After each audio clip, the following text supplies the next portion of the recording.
Rome, great and mighty, seemed invincible. Its legions marched across the lands from Britannia to Syria, building roads, fortresses, and subjugating the barbarians.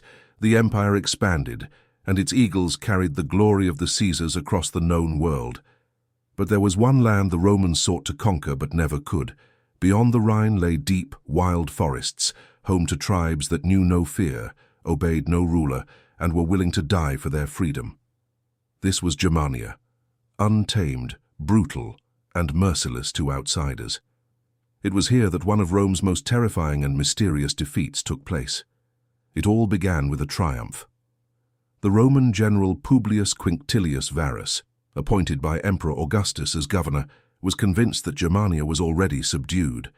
He led 3 legions, the 17th, 18th, and 19th. These soldiers had fought in Spain, Gaul, and against the Parthians. They were hardened by war and confident that nothing could break them. Varus had no doubt. The Germans had surrendered. They paid tribute, accepted Roman customs, and their chieftains feasted alongside Roman aristocrats. Among these chieftains was Arminius, young, brave, and cunning. He had grown up among the Romans, learned their tactics, knew their weaknesses, their pride, and their overconfidence. He was Varus's friend, his advisor, his guide through these wild lands. When Arminius warned Varus of an uprising and urged him to march quickly to suppress it, the general suspected nothing. He trusted Arminius, believed him like a brother, and so he led his 3 legions into the heart of the forests. The soldiers marched confidently, in perfect formation, their heavy armor glinting under the autumn sun, their eagles towering above them as symbols of Rome's power. But the further they advanced, the more the road changed. Well-paved Roman roads turned into narrow, muddy paths, eroded by autumn rains. Horses struggled in the thickening mud, supply wagons got stuck, and murmurs of discontent spread among the troops. The weather was unforgiving. Dark, heavy clouds loomed overhead, a cold wind cut to the bone, and endless rain turned the ground into a treacherous swamp. Legionaries, accustomed to the warm climate of Italy, suffered but pressed on. None of them yet realized that they were already doomed. Then, a suffocating silence fell over the army. The forest seemed to come alive. Shadows flickered in the foliage.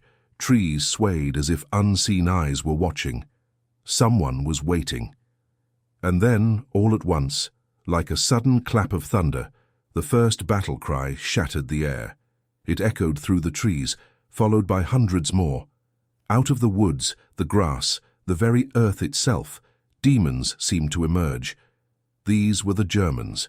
They did not march like the Romans. They did not fight in orderly ranks. They did not beat war drums. They attacked chaotically, mercilessly, swiftly. The clash of metal against metal mixed with the screams of the wounded and the agonized cries of dying horses. The legions tried to form battle lines, but in this muddy but constricted space among the towering trees, their famous tactics were useless. The formations collapsed, the legionaries stumbled and fell, their fate sealed by spears and axes that seemed to come from the very shadows. Varus did not immediately realize that he had walked into a trap. He shouted, ordered a retreat, but there was no way back. Arminius had vanished. He was not among the Romans. He did not try to help. It was in that moment that Varus understood. It was a betrayal. Rome's mighty legions, the pride of the empire, fell one by one, torn apart by savages who emerged like ghosts from the forest and vanished just as quickly. 3 legions, tens of thousands of soldiers clad in bronze and iron, were shattered like fragile clay figures. The slaughter lasted for 3 days. Not a single Roman escaped. The forest swallowed them all. Legends say that Roman officers were sacrificed to Germanic gods, that the soldiers perished not just from swords, but from the merciless wilderness itself, that the curse of this place lingered over anyone who dared to step foot there. Years later, when new Roman forces returned to the battlefield, they found only scattered bones, rusted weapons, and lost legionary eagles hidden deep within the wilderness. And in Rome, Emperor Augustus could not believe what had happened. He wandered the halls of his palace at night, beating his head and repeating in despair, "Varus, give me back my legions." But no one could bring them back.